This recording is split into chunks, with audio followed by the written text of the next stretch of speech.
আজকের একটা জিনিস শেয়ার করছি সবার সঙ্গে। আমার ছেলে তার দুষ্টুমি দেখুন, দুষ্টুমি। আমি সারা দিন একা কিভাবে এই দুষ্টু ছেলেটাকে সামলাই সে একমাত্র ভগবানই জানে। দেখুন এখানে টেবিলের নিচে জুতা থেকে সব জুতা বের করেছে, টেবিলের নিচ থেকে জুতা বের করে সব এই অবস্থা। এরপর দেখুন আমি দেখাচ্ছি আপনাদের আস্তে আস্তে। এই যে সেই মারাত্মক ভয়ানক ছেলে, দেখুন কি অবস্থা।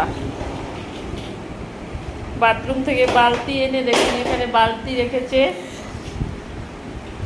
এই আমার ঘরদোরের অবস্থা।